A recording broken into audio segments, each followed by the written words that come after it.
to represent them here in this House, I ask for you to vote against this bill. When the rights are stripped away from Canadian workers, we all lose. Thank you, Mr. Speaker.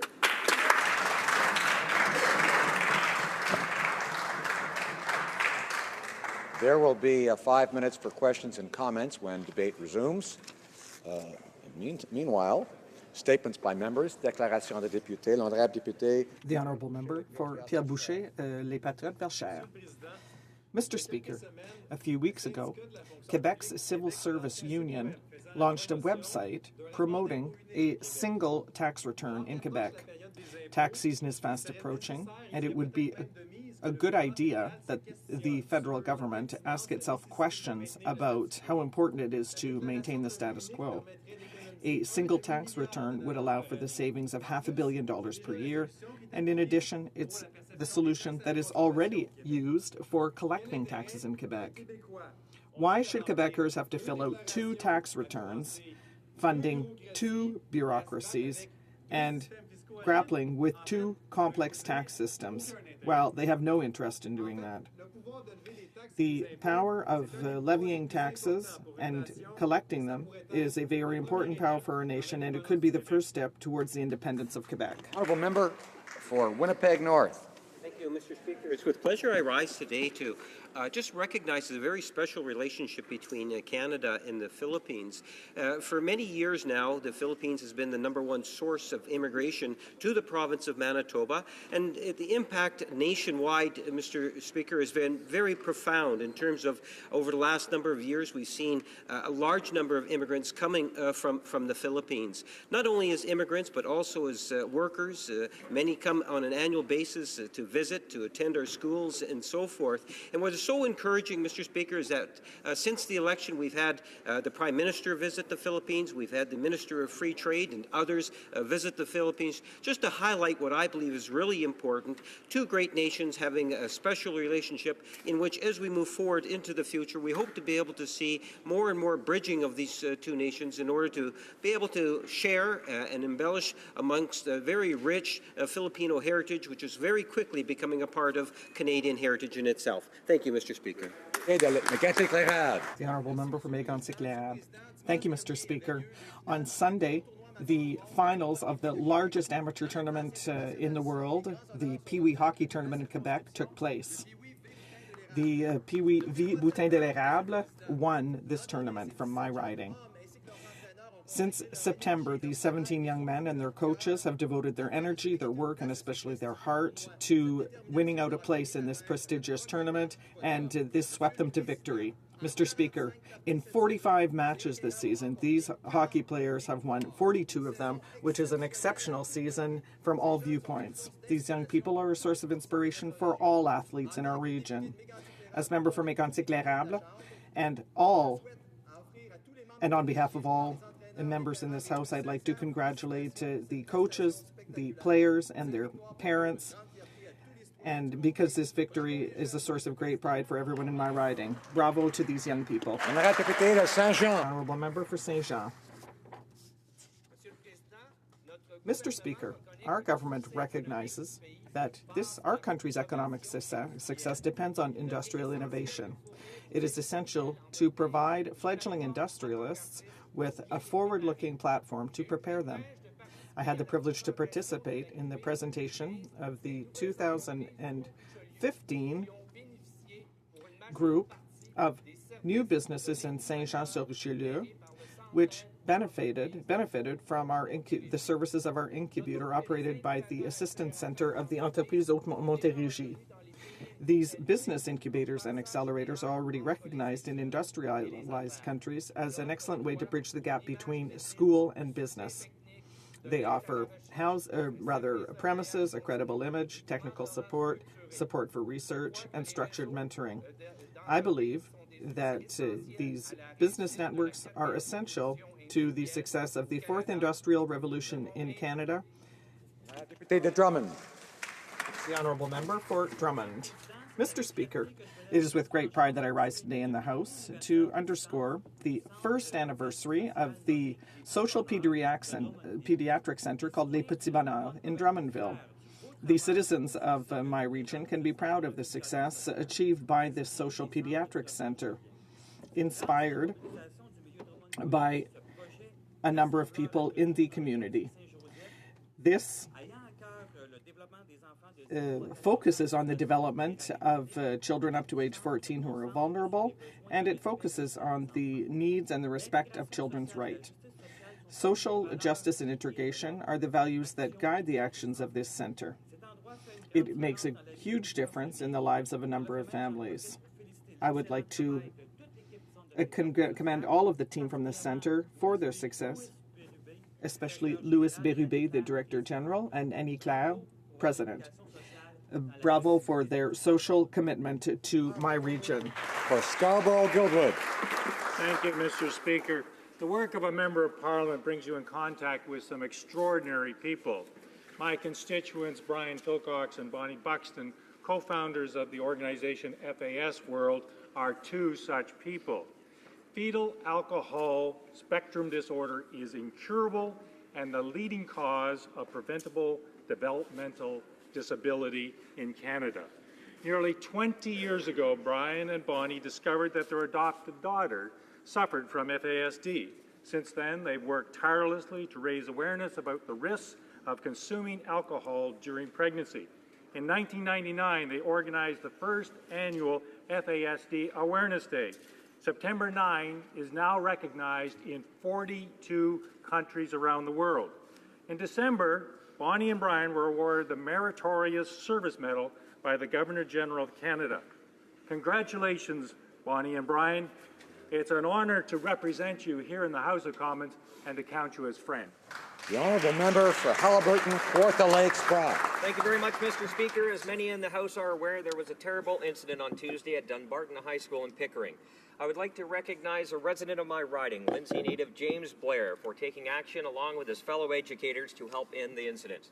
Mr. Blair is a teacher at Dunbarton and was one of the many heroic staff members who sprang into action when an armed assailant, later determined to be a student suffering from mental stress, elected to injure 6 students. It is clear, Mr. Speaker, this incident could have been much worse if it wasn't for the efforts of not only Mr. Blair, his co-workers, and first responders too. Mr. Speaker, this is an excellent example of the fine people responsible for educating our children, and I, for one, would like to thank all of our educators for continually going above and beyond, not only for the safety and well-being of their students in the face of crisis, but also for ensuring our youth are prepared for the challenges ahead. On behalf of this House, I would like to thank Mr. Blair, the staff and management at Dunbarton, and for the first responders. It is also my hope that the students trying to come to terms with what happened are able to get the help and support they need. The honourable member for Brampton West. Mr. Speaker, I rise today in the final week of Black History Month to recognize the contribution of Honourable Jean Augenstein and Mr. Garnet Manning. I had the privilege of meeting both these remarkable Canadians this month. The Honourable Jean Augenstein was both the first Black school principal in our country and the first Black woman to serve in this House. 20 years ago, her bill proclaiming February as Black History Month was passed with a unanimous support.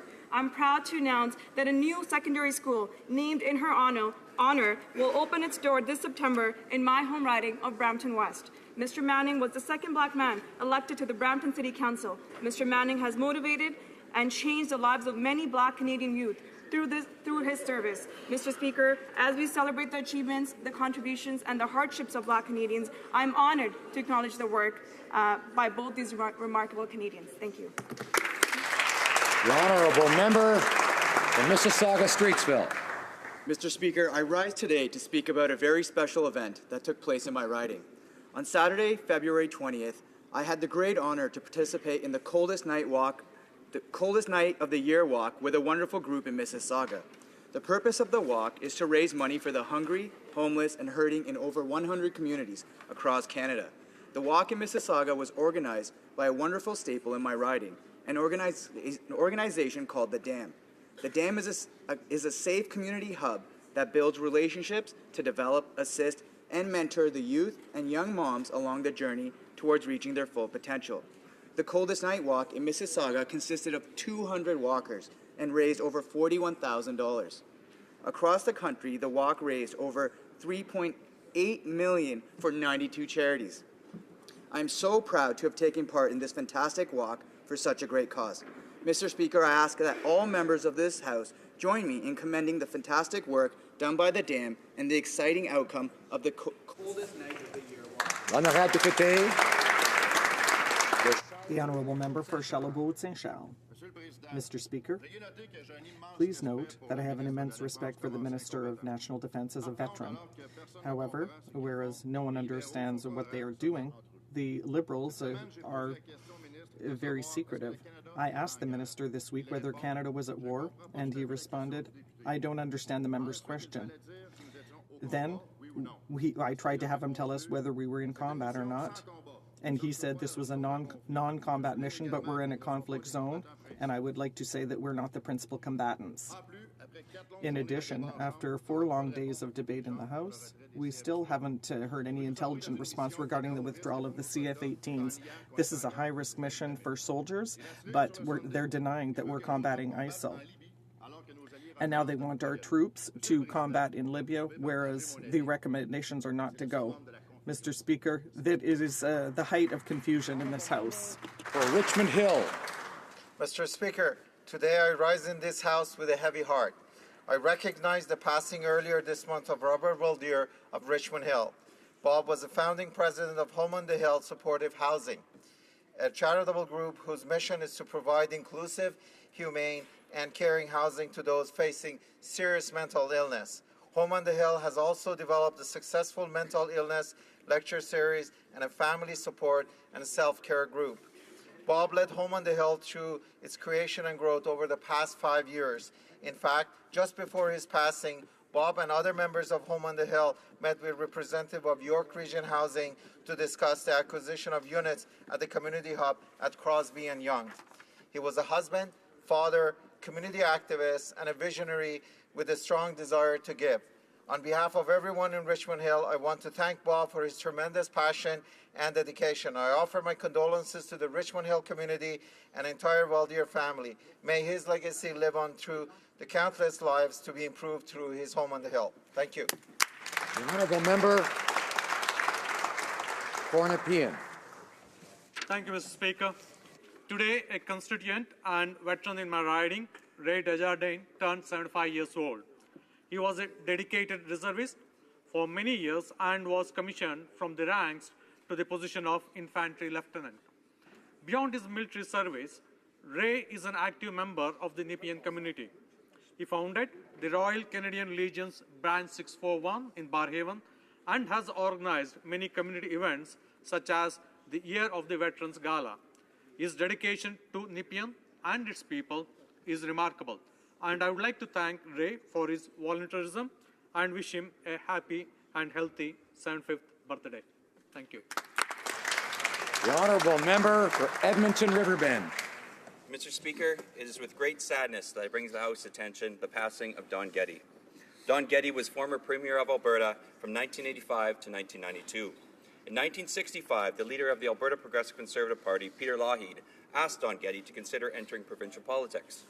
Don led Alberta for nearly 7 years and presided over some of Alberta's toughest economic times. Mr. Getty represented a large portion of what today is my riding of Edmonton Riverbend. Not only was he a politician, but he was also had a 10-year career as quarterback for the Edmonton Eskimos, in which he led them to win 2 Grey Cups. To this day, the number 27 continues to grace Commonwealth Stadium on the Edmonton Eskimos Wall of Fame. Premier Getty has left behind his wife Margaret and their 4 children. Mr. Speaker, this is a great loss today, not only for Mr. Getty's family, but for all of Alberta, who will be in mourning for an exceptionally hard-working man.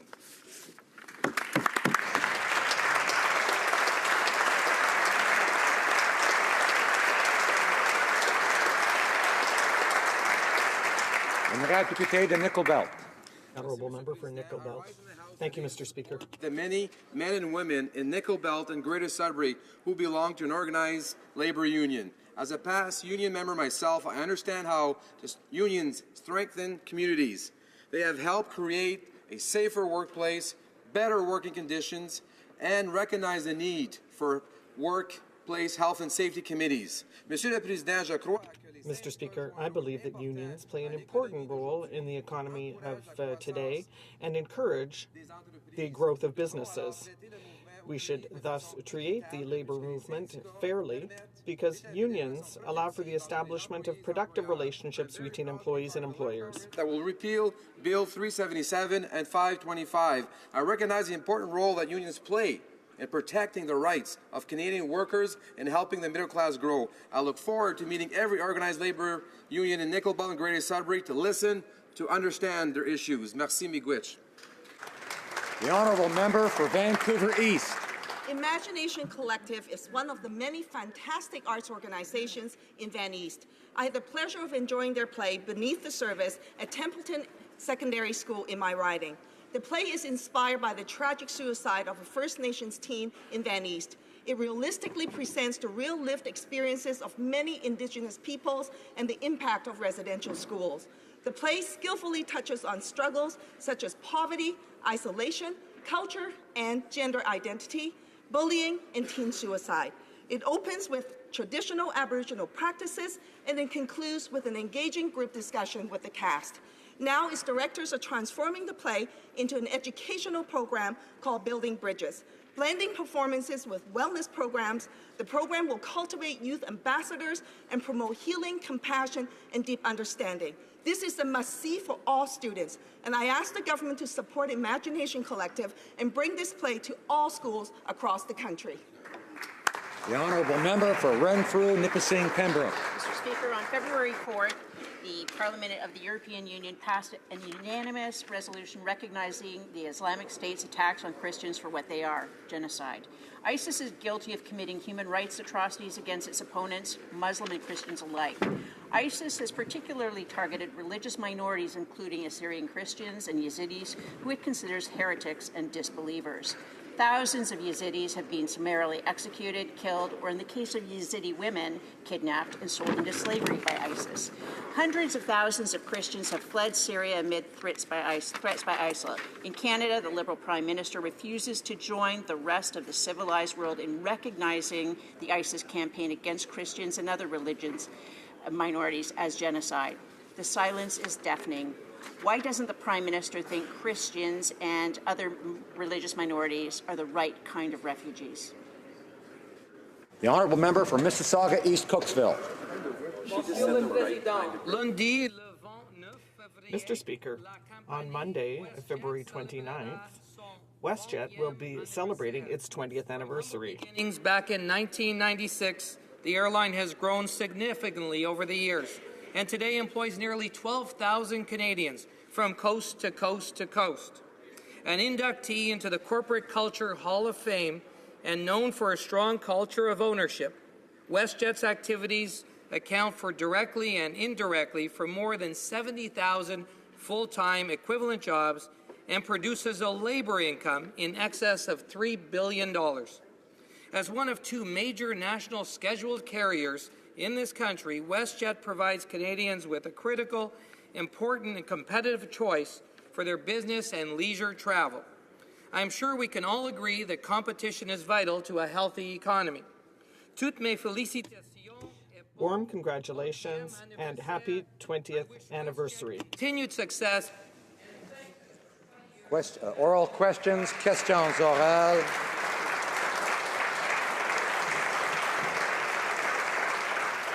Questions orales, oral questions. The honourable member for Calgary, Midnapore.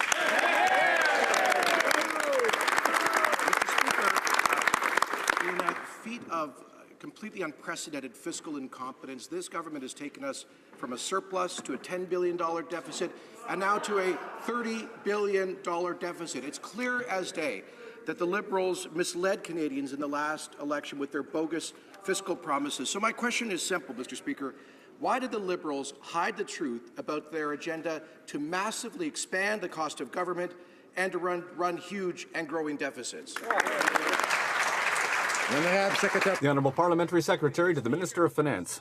So let me salute my family, which is in the gallery today, and let me go. Honourable members, I'm delighted the member's family is in the gallery, But members should know that only the Speaker recognizes people in the gallery, so I asked him to finish his question and stick to the subject matter.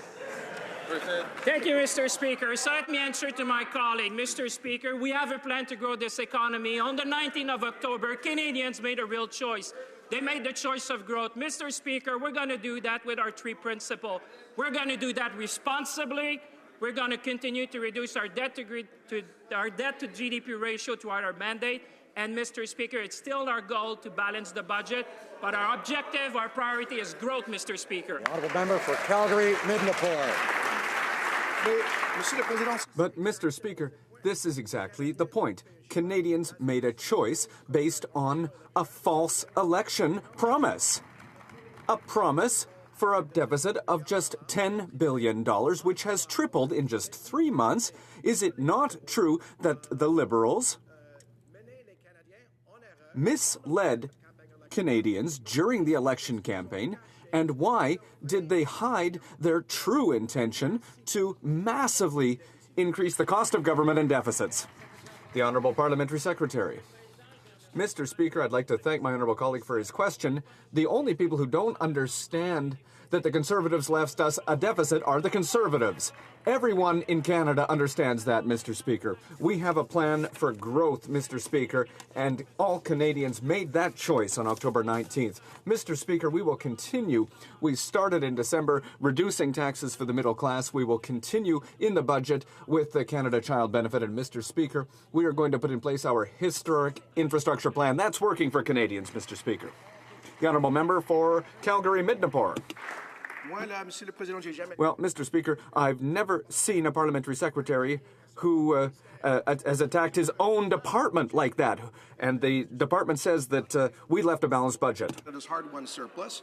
Now they plan to help their Ontario Liberal friends to impose a new job-killing payroll tax and a new tax on everything, a tax on carbon. All of that means fewer jobs and lower income. So, Mr. Speaker, why in the world would the Liberals be killing jobs through higher taxes, particularly at a time of economic fragility?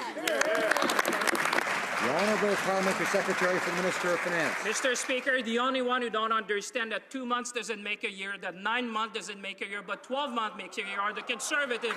Mr. Speaker, we're going to have a deficit. That's what the Conservatives have left us. But thanks to Canadians, on the 19th of October, Canadians made the right choice. They made the choice of growth, Mr. Speaker. The IMF said it at the G20. They said we should continue to invest. At times like this, Mr. Speaker, it's the time to invest. That's the choice that Canadians have made. That's what we're going to do.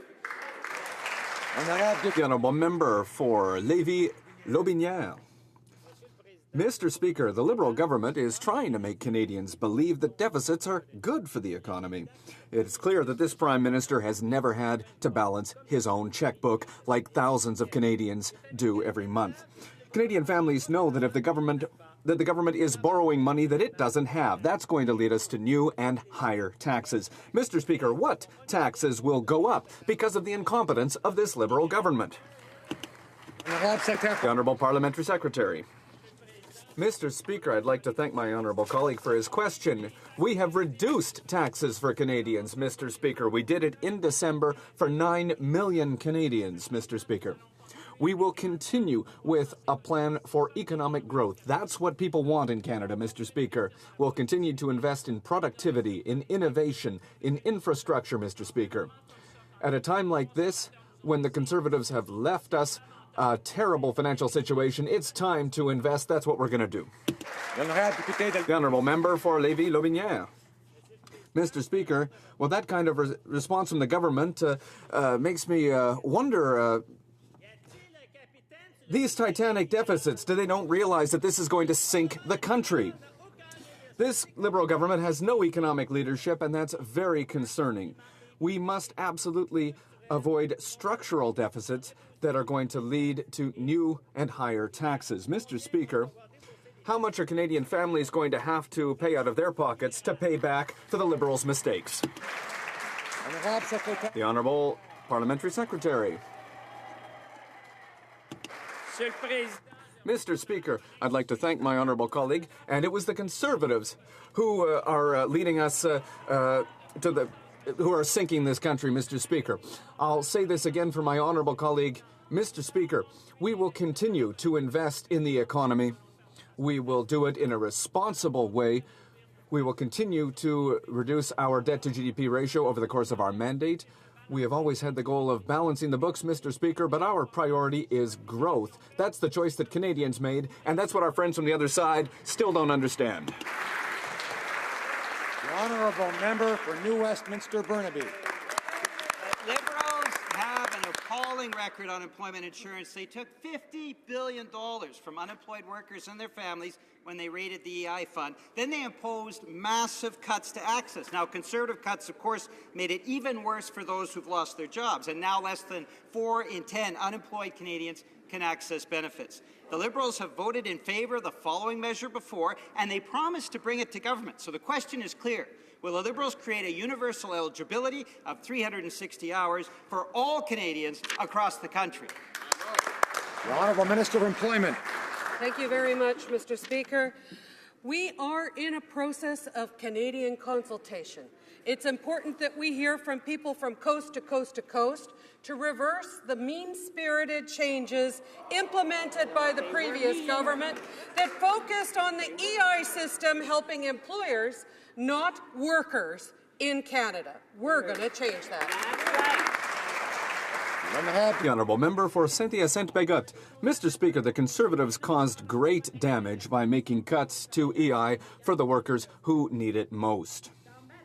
In my region and in many regions across the country, in the Maritimes, on the Gaspé Peninsula, our seasonal industries are essential to the economy. But the Liberals, in the past, loudly condemned Conservative EI reforms. Now that they're in power, will the government commit to restoring the 5 additional weeks of benefits for seasonal workers? The Honourable Minister of Employment. Thank you, Mr. President. Mr. Speaker, thank you very much. I'm going to repeat. I'm trying to learn French. Sorry. I'm going to try and repeat that we are in the process of a massive review of the employment insurance system to modernize it so that it meets the needs of seasonal workers, vulnerable workers from coast to coast to coast. And we're in the process, so I'd ask all of you to participate in the EI review that's ongoing. Merci beaucoup. Thank you very much. I remind the Honourable Minister to direct her comments to the Chair, and as I said yesterday, when we say you, usually we're talking about the Speaker, and I get a little concerned. The honourable member for Saint-Hyacinthe-Bagotte. Mr. Speaker, people need help now, not just evasive answers. Workers still remember today that the Liberals under Paul Martin and Jean Chrétien unscrupulously raided the EI fund to balance their budgets, rather. Over $50 billion taken out of benefits for workers. We all know that the Liberals are going to have huge deficits. Can they answer a very simple question? Is the government planning, yes or no, to keep raiding the EI fund? Honourable Minister of Employment. Thank you, Mr. Speaker. Gives me the opportunity to remind the House that this is the government that ran on a platform to change EI system, which was modified in a set of mean-spirited changes by the previous government, which focused the system to help and subsidize businesses rather than dealing with the needs of Canadian workers. We're busy working on a system to modernize the program. Thank you.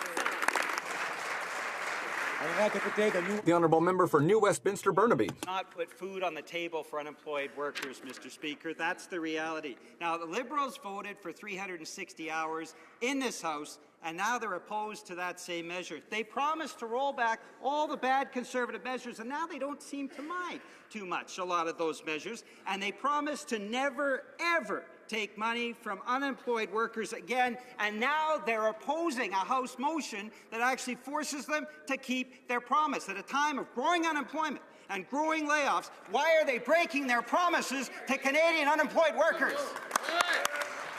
The Honourable Minister of Employment. Mr. Speaker, I want to promise the House of Commons and the citizens of Canada that we made a commitment to improve employment insurance, to actually make it a modern system that meets the needs of business and workers, which was a priority that the previous government ignored in their mandate. Thank you, Mr. Speaker. The honourable member for Abbotsford. Well, Mr. Speaker, we know that Liberal deficits are skyrocketing, balanced budgets are out the window, and the Prime Minister continues to spend on foreign climate change projects that are costing Canadians billions of dollars. And now we learn that the Minister of Environment has picked a fight with the Premiers of Saskatchewan and Yukon by forcing a harmful carbon tax on them. After all the Minister's rhetoric about cooperative federalism and all the warm and fuzzy platitudes about a new relationship with the provinces and territories, what happened to the Minister? What happened to sunny ways? The Honourable Minister of Environment and Climate Change. Thank you. I'd like to thank the honourable member for his question. And actually, I was delighted to share sunny ways with him in Paris, where we went and we did our part to tackle climate change.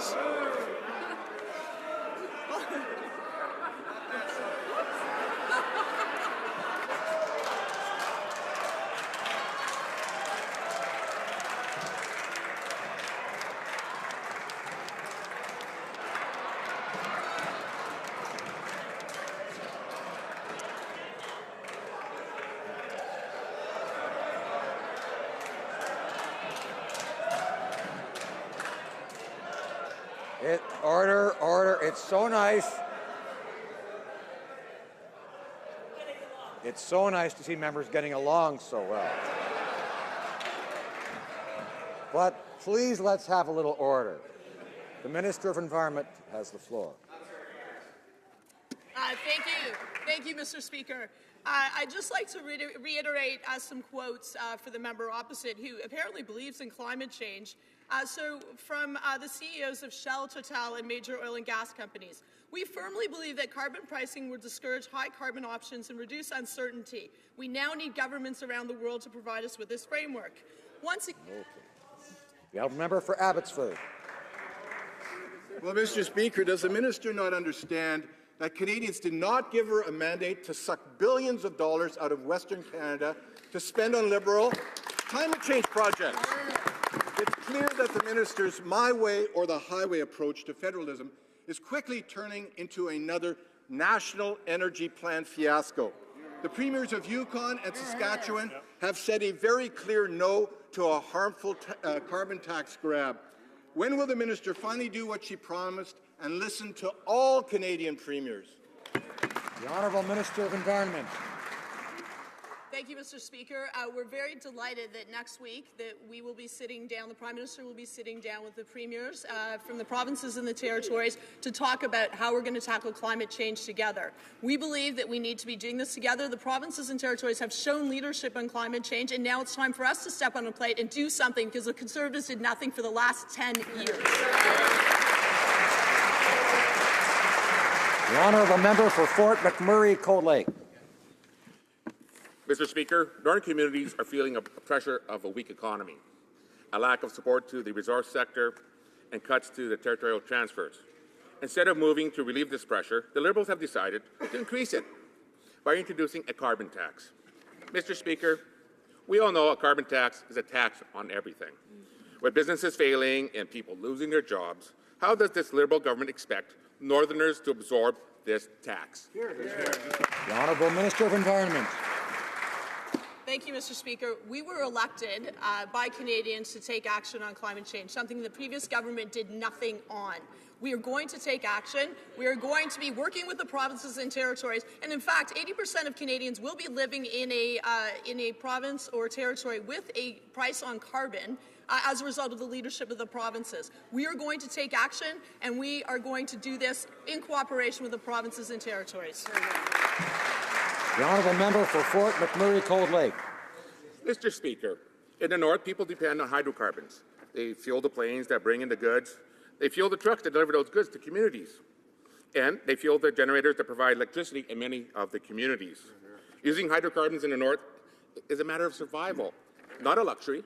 That's right. With the price of goods in the north already much more expensive than the rest of Canada, Why are the Liberals punishing hard-working Northerners?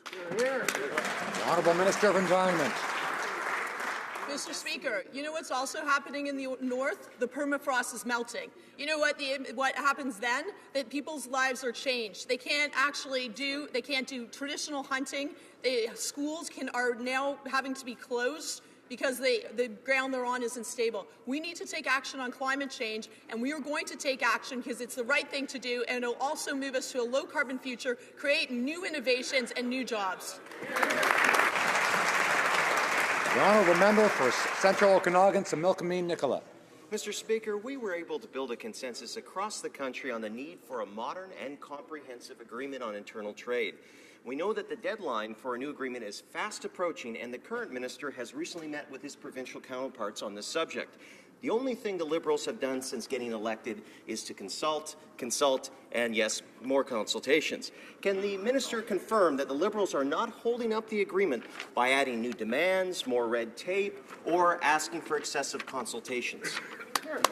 The Honourable Parliamentary Secretary to the Minister of Economic Development. Mr. Speaker, for the last 10 years, the previous government said that they would act, but actually didn't do anything on internal trade. What we have done, Mr. Speaker, is that the minister has met with his provincial and territorial counterparts. They are working towards reducing barriers to improving that we'll have more economic growth, will bring prosperity, and we will have a much more innovative economy for the future from coast to coast to coast. The Honourable Member for Foothills. Mr. Speaker, earlier this week, the Saudi oil minister announced that OPEC is willing to ride out this downturn. In fact, they are hoping that this will force competitors like Canada right out of the business. With thousands of jobs being lost in Alberta and Saskatchewan, this Liberal government is content to continue to have foreign oil flow into eastern refineries. When will this Liberal government, Mr. Speaker, stand up, show the courage to approve and allow critical infrastructure like pipelines that create jobs? The Honourable Parliamentary Secretary to the Minister of Natural Resources. Thank you, Mr. Speaker, and I thank my colleague for the question. We have said many times in this House, we feel for the families of the oil resource-producing provinces in this country and the hardships that they're going through. There are things that we do not control that other countries make decisions on, and the global commodity prices are affecting all of us. We will continue, as we have said, to allow the National Energy Board to complete their very robust process. And as that process continues, we'll be happy to inform my colleague as it progresses. Thank you. The Honourable Member for Cowichan, Malahat, Langford. Yesterday, the member for Scarborough Southwest bizarrely accused opposition members of confusion around marijuana laws before he stirred the pot, once again saying, quote, "The only control that is in place is the criminal sanction for the production and trafficking of marijuana." Mr. Speaker, the Parliamentary Secretary to the Minister of Justice seems to be telling Canadians that possession of marijuana is now legal. No wonder Canadians and law enforcement officials are confused. Can the Parliamentary Secretary now clear the haze and clarify his government's position on marijuana? The Honourable Parliamentary Secretary to the Minister of Justice. Thank you, Mr. Speaker, and let me be very clear that the laws of Canada are, in effect, respect for the rule of law is a foundational principle of both this House and of our nation. And until laws are changed by this House, the law is the law is the law. Right on. We have been clear that we are resolved to improve the controls of access to marijuana through strict regulation, and until a new and stronger regulatory regime can be put in place, we must rely on all existing laws to protect our communities and to keep our communities safe. And I would remind the member once again, the law is the law is the law. The Honourable Member for Rimouski, Nejet, Témiscouata, Les Basques. Well, Mr. Speaker, that just confirms that since the beginning, this government has been making it up as they go along when it comes to marijuana policy. The Prime Minister says that it's going to be legal in a year. The Parliamentary Secretary doubts that it's going to happen before the end of the mandate. And in the meantime, Canadians are still victims of outdated laws. Like a citizen from my riding who has to spend a year in prison for growing his own cannabis. So I'll ask the question, if the government... why can't they do the right thing now by decriminalizing simple marijuana possession today? The Honourable Parliamentary Secretary. Thank you, Mr. Speaker.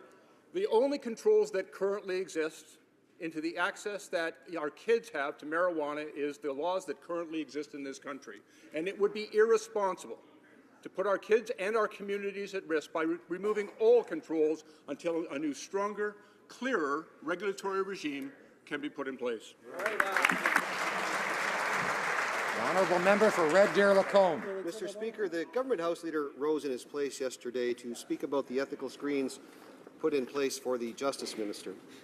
The ethical screen, however, does not prevent the Justice Minister from discussing or even voting on projects at the Cabinet table brought forward by her husband's clients. Mr. Speaker, will the Justice Minister finally recognize the holes in her so-called ethical screen and step down from her Cabinet committees? Hear, hear. The Honourable Government House Leader. Mr. Speaker, we'll take advice on the appropriate ethical screens from the Ethics Commissioner. I can inform the House that the Minister of Justice and her husband have met with the Ethics Commissioner, and she has confirmed that all the appropriate and required compliance measures are in place, and the Minister and her husband will follow them meticulously. The honourable member for Red Deer Lacombe. Mr. Speaker, yesterday this House heard the Justice Minister was the former chair of the First Nations Financial Authority, and now her husband conveniently is their paid lobbyist. We now know that this government is hiding behind ethical smokescreens. The Justice Minister sits on 6 cabinet committees, and she is directly responsible for funding the Aboriginal Justice Strategy. Mr. Speaker, it's clear to Canadians she is in a conflict. When will she do the right thing and recuse herself from these cabinet committees? Hear, hear. The Honourable Government House Leader. Speaker, only that member would find an ethical smokescreen on the internet. The Ethics Commissioner has in fact posted that all the compliance measures are in place. The Minister will be following them. Let me be clear. Dr. Raybould has 30 years of experience. The member knows that we don't use personal names in the House. We refer to the Minister by their title. Oh, it's her husband. Excuse me. Yes, that you can do. Mr. Speaker, I did know that. That's why I was referring to the Minister's husband, Dr. Raybould, who has a 30-year experience, a PhD from Cambridge in a very specific aspect of business. His business is entirely compliant with the Minister's ethical obligations. The Ethics Commissioner has confirmed that, and that member shouldn't be putting spurious accusations. The honourable member for Renfrew, Nipissing, Pembroke. Mr. Speaker, David McNaughton was Dalton McGuinty's right-hand man and helped to run Ontario's economy into the ground. He was the boss of the current Prime Minister's Chief of Staff at the lobbying firm Strategy Corp. For this, he was rewarded with the job as Canada's Prime Minister to the U.S. He recently met with the American ambassador in that role. Problem is, he's still listed as the chairman of that same lobbying company. How can the Liberals think it's ethical to be a lobbyist and ambassador at the same time? The Honourable Government House Leader. Mr. Speaker, the member knows full well that appointments as head of missions are subject to the appropriate controls from the Ethics Commissioner. Obviously, the ambassador would have ensured that all of his previous business arrangements are in compliance with his new roles, and the Ethics Commissioner is the person whose advice we always follow on those matters. For Renfrew, Nipissing, Pembroke. Mr. Speaker, Strategy Corp lobbies the Prime Minister's office, the Privy Council office, Foreign Affairs, and countless other departments. They're even lobbying for the Finance Minister's own company, the firm Orno Chappelle. The ambassador designate is still the chairman of a major lobbying firm that lobbies the very people who appointed him, including the Prime Minister's office. What is it that the Liberals just don't understand about conflicts of interest? Government House Leader. Speaker, the idea that people on this side of the House have any lessons to take from the other side of the House with respect to following the conflict of interest regime is a bit rich. What the member is obviously having trouble understanding is that the Conflict of Interest Act and the code that's applicable is applied by the Independent Ethics Commissioner. Now, if they seem to think there's a significant problem here, they're free to go and meet with the Ethics Commissioner or, in fact, file a formal complaint. The fact that they haven't done so confirms that they know there's no material whatsoever except a question period to stand up and make those accusations.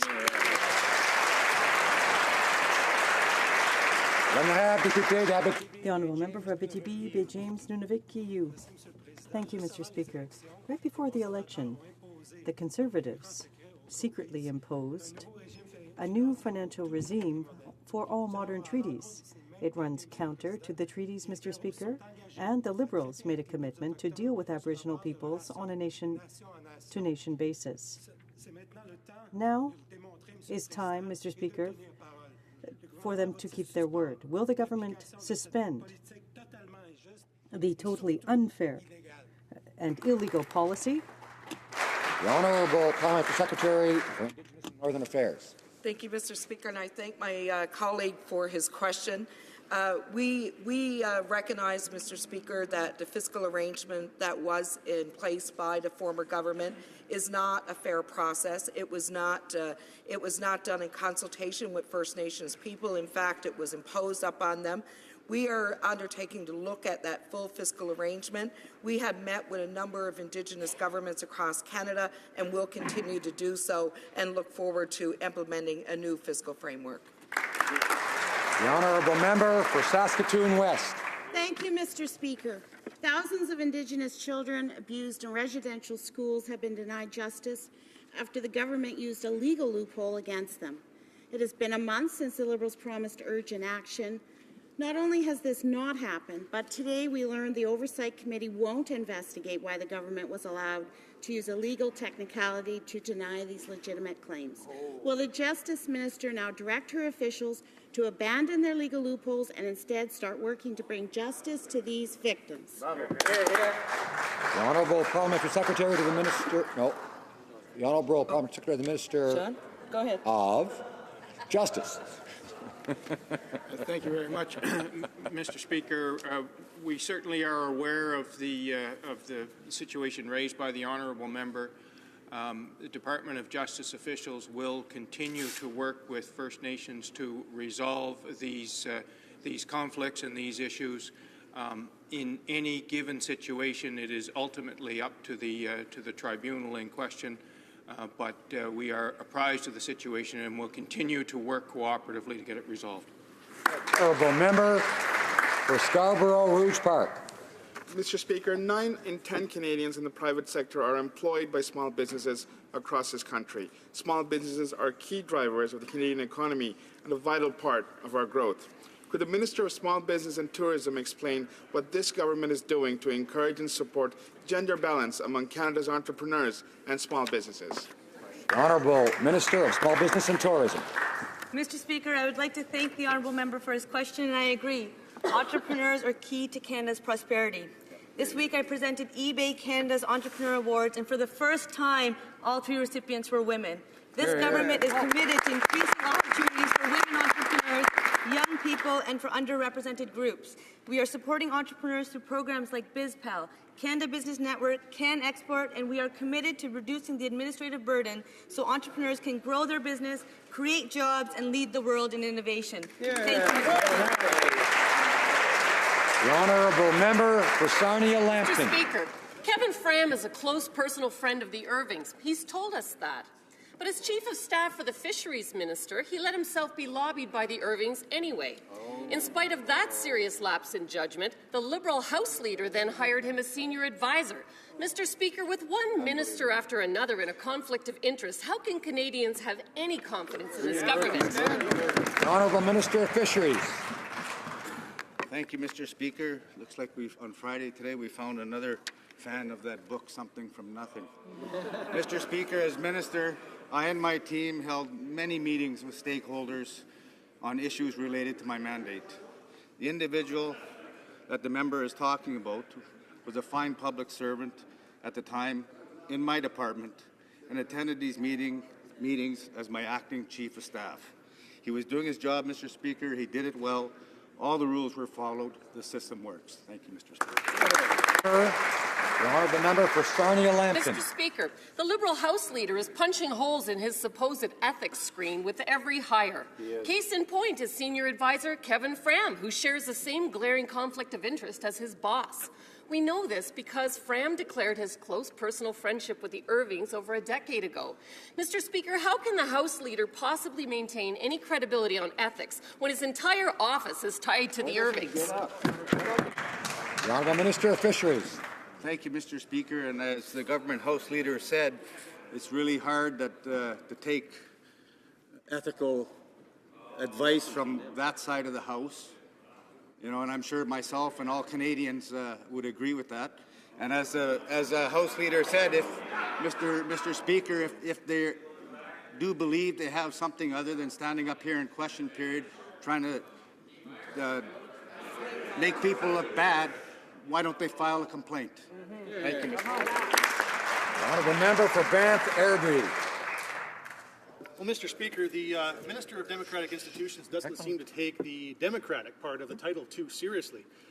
Alberta elects senators through Senate nominee elections. However, when appearing at a Senate committee on Wednesday night, the minister confirmed that the Liberals have no intention of abiding by this democratic process. So why won't the Liberal Prime Minister accept the Alberta Senate election results? Why are they thumbing their nose at Albertans? The Honourable Parliamentary Secretary for Democratic Institutions. Mr. Speaker, for over a decade, Canadians have waited for real change when it comes to the Senate. We are ready to deliver. And let me tell you exactly what that democratic process looks like. It means that every single Canadian from every corner of this nation is going to be given the opportunity to apply to be part of the Canadian Senate, and finally for that to be a merit-based, nonpartisan process that ensures that we have the highest caliber of candidates placed. And I assure the member, if he awaits that process, if he sees the quality of candidates that will come from it, he's going to see just how well it works. The honourable member for Regina Capel. Mr. Speaker, we just heard from the Parliamentary Secretary, the Minister of Justice, tell the House that, quote, a law is a law is a law, and that all laws need to be followed in Canada. Now, we are hearing from many on-reserve First Nations people who are disturbed that the government is not enforcing the law, the First Nations accountability law that allows First Nations people to know how their band is spending their money. So if a law is a law is a law, I'd like to ask the Parliamentary Secretary, will they enforce the law that already exists to give First Nations people the access to the information on how their money is spent? The Honourable Parliamentary Secretary for Indigenous and Northern Affairs. Thank you, Mr. Speaker. And everyone, including First Nations governments, wants to see increased transparency, and we certainly do as well. Mr. Speaker, we are working in partnership with First Nations leadership and organizations to ensure that we have the proper process in place. We do not believe in a top-down process. We believe in working together collaboratively to implement solutions to these transparency requirements. And in fact, Mr. Speaker, they are required to table these documents with their band councils.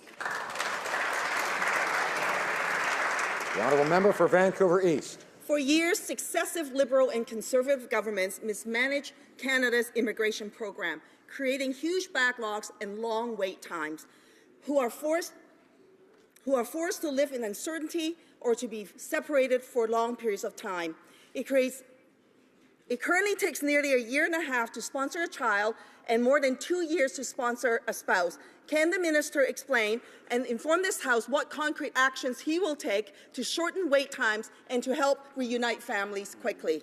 The Honourable Minister of Immigration. I thank the honourable member for her question, and I am entirely in agreement with her that the current situation is a mess when families' waiting times have ballooned, mushroomed over the last decade, and it is my single top priority to bring those processing times down sharply over coming years, and the House will hear, Canadians will hear, that we will have a very concrete, specific plan, specific targets to get this job done as quickly as possible. The honourable member for Vancouver East. Platitudes are no replacement for action, Mr. Speaker. As a proud immigrant Canadian, I know the importance of having family around you when you're new to a country. Parents and grandparents are key supports in a family unit, but some families are waiting up to 10 years to be reunited, and that's when they're able to submit an application at all. This program needs more than a simple increase to the application quota. It needs a total overhaul. Will the minister fix the program so that families can be reunited quickly? The Honourable Minister of Immigration. Well, as I said just before, I basically agree with the propositions of the honourable member, and I would point out that in our platform we committed to double from 5,000 to 10,000 the number of parents and grandparents that could apply every year. That has been done.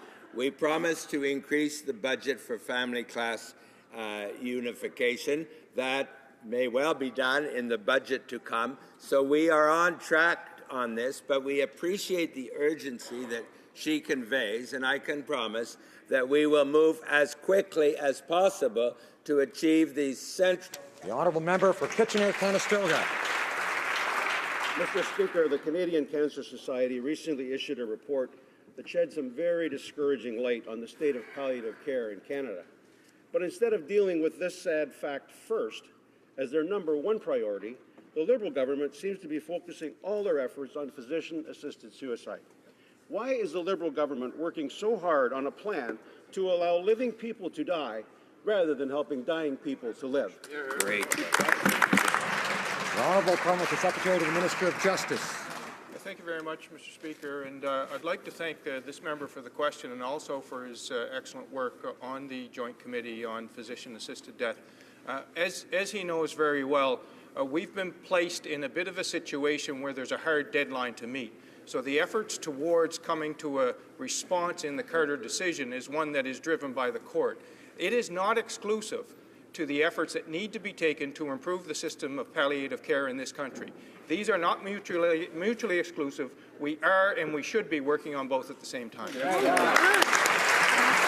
honourable member for Langley Aldergrove. Mr. Speaker, Canadian seniors have worked hard to build our great country. Seniors deserve dignity, our thanks, and our respect.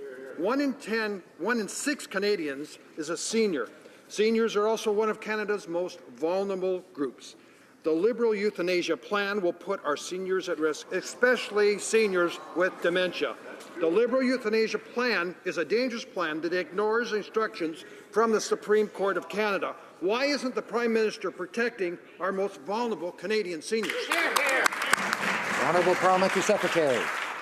Thank you very much, Mr. Speaker. And again, I'd like to thank that member for the question and for his excellent work on the committee. The tone of the question is truly unfortunate because the committee did work so well together, and we are going to be relying on all parliamentarians to take very seriously the responsibility that the minister identified to protect our most vulnerable, while at the same time respect the decision of the court. That is a process that has been given a key initial stage with this report, but it's a process that will continue through the crafting and the debate of the legislation here and in the Senate. The honourable member for Calgary Confederation. Mr. Speaker, a man I know personally and consider a friend now faces 11 years behind bars in a foreign country. Indonesia's Supreme Court has overturned the acquittal of Canadian teacher Neil Bandelman. The crimes he's accused of are unfounded and unwarranted. Rather than hearing platitudes about the Canadian Embassy being in contact with the family, I would like to ask the Minister if he has spoken to his Indonesian counterpart, and what assurances was he able to secure that this miscarriage of justice will not continue? Parliamentary Secretary for Foreign Affairs, Consular Affairs. Thank you, Mr. Speaker. And I want to thank the honourable member for his question. The Government of Canada is deeply concerned and dismayed by the decision of the Supreme Court of Indonesia to overturn the acquittal of Mr. Bandelman. I have personally spoken with the brother of Mr. Bandelman yesterday, and I reiterated our commitment to work with him on this case. The minister late last night spoke with his counterpart, the Indonesian Foreign Minister, and reiterated our point of view that this was a miscarriage of justice and that this case will have serious consequences on Indonesia's reputation for people to live, work, and travel abroad to Indonesia.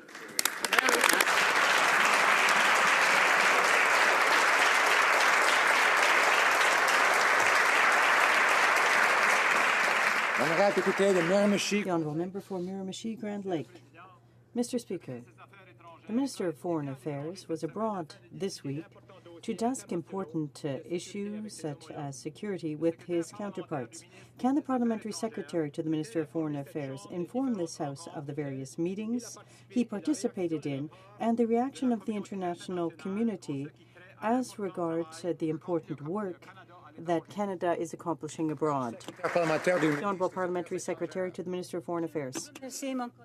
I'd like to thank my colleague for his question. Met with his German counterpart and discussed pressing global challenges such as the fight against ISIL, mass migration, and the situation in Ukraine. In Turkey, the minister participated in the high-level partnership forum on Somalia, where Canada received much praise from the President of Turkey for Canada's engagement in the Syrian refugee crisis. Monsieur le Président, Mr. Speaker, under this government, our partners internationally consider Canada a strong ally, cooperative, and a friend. Thank you. The honourable member for Calgary Forest Lawn. Thank you, Mr. Speaker. Mr. Speaker, the cyclone that hit Fiji last weekend has caused massive damage and left a trail of destruction that requires a major recovery effort. International teams are being deployed as we speak to assist Fijians in their time of need. Canada is a home to a dynamic Fijian diaspora, many of them in my own riding, and they stand ready to lend their support to any government effort. Can the Parliamentary Secretary for International Development tell Canadians what the government is doing to assist Fiji in its recovery efforts? Honourable Parliamentary Secretary for International Development. I'd like to thank my colleague for the excellent question. Mr. Speaker, I think that my colleagues will join me in expressing Canada's compassion to those people.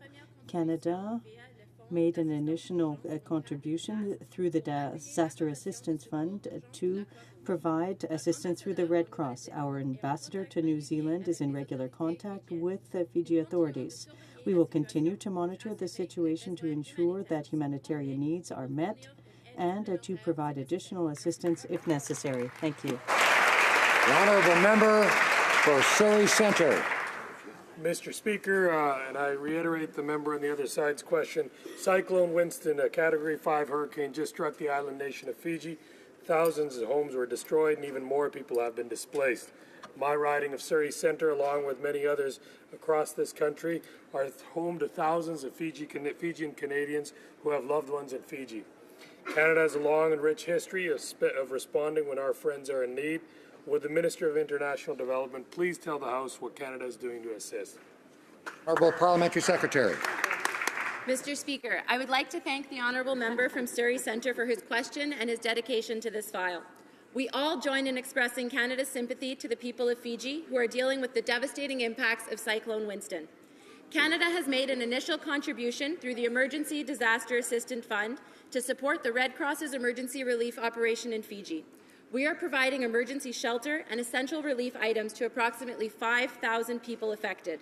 We are in regular contact with officials in Fiji to ensure that their current needs are being addressed and are prepared to support a larger appeal when the longer-term needs are better known. Thank you. The honourable member for Richmond Arthabaska. Mr. Speaker, since Wednesday we know that the court deems it acceptable to grow medical marijuana at home, and everyone knows that the Liberals plan to make this substance available to all. So I assume that the Liberals consider that it will be legal for people to grow cannabis in their gardens beside the carrots and the cucumbers or in their basements. Now, if that's the case, Mr. Speaker, marijuana will be more accessible to children and difficult to control. What will the government do? What does it intend to do to keep marijuana out of our children's reach? The Honourable Parliamentary Secretary for Health. Thank you, Mr. Speaker. And the member opposite is well aware that the Allard decision was for people. It was for medical marijuana for people that are ill and they need, and it's prescribed by medical professionals, and they must have access to it. The Allard decision was, of course, released, and it is important that we take necessary steps and time to examine it. And we will be consulting with our colleagues, the Minister of Justice, as well as the Attorney General of Canada on this court's ruling. And once we've had time to study the implications, the government will be considering the next steps. Thank you. The honourable member from Montcalm. Mr. Speaker, all week the Minister of Transport repeated how proud and happy he was that Air Canada is not required to comply with the law. As a result, 1,800 Avios workers who've lost their jobs have no further recourse. The minister made a choice to side with those at fault. Now, instead of singing the same old song today, I'll give the government an opportunity to provide the workers and their families with a respectful answer. Why is he refusing to enforce his own act? The Honourable Parliamentary Secretary to the Minister of Transport. Thank you very much, Mr. Speaker. The Government of Canada is pleased by Air Canada's announcement of its intention to purchase Bombardier C-Series aircraft. The C-Series is a major advancement in aviation, and I'm certain this addition to the Air Canada fleet will be a major benefit both to that company and to Canada's aerospace sector. I further commend Air Canada's intention to facilitate the creation of a centre of excellence on aircraft maintenance in Quebec, which will create additional employment opportunities in this sector. Thank you, Mr. Speaker. The Honourable Member for Repentigny. Mr. Speaker, in 2012, at a demonstration attended by the now current Prime Minister, he gave his word to the workers of Avios, and he said, I quote, "It's so unfortunate to have to demonstrate to ask a law and order government to respect the law." More recently, he said, "It's not true that our best resources are in the ground somewhere, where our best resources are our human resources." Is that what it means for a Prime Minister to keep his word?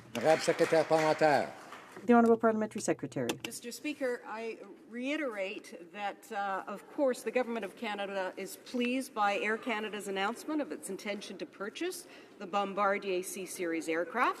It's a major advancement in aviation. I'm certain this addition to the Air Canada fleet will be of major benefit, both to that company and to Canada's aerospace sector across the country. Thank you, Mr. Speaker. The Honourable Member for La Pointe de Lille. Mr. Speaker, the group in charge of the Transport Canada review set up by the Conservatives tabled its report yesterday, and it contains utterly ridiculous recommendations, such as replacing pilots on the St. Lawrence with drones. But there's nothing in terms of recommendations to strengthen or improve railway safety. Nothing. Instead of listening to the Conservatives, will the government finally listen to the cities of Quebec and require railway companies to provide them with real-time information on trains passing through their areas? And will they demand the withdrawal of the DOT 111 cars? The Honourable Parliamentary Secretary. To be able to talk about the Canada Transportation Act. The report from the Canada Transportation Act review embodies many months of hard work and significant public consultations. We're pleased that stakeholders across Canada were active in providing their perspectives on the challenges and opportunities facing transportation in the years ahead. And in the coming weeks and months, this government will be engaging with public and private stakeholders with a view to setting a forward agenda for transportation in Canada in the future. Thank you.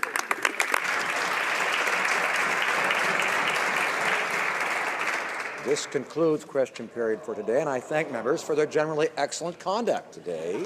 And I believe that the member for Red Deer-Lacombe is rising on a point of order.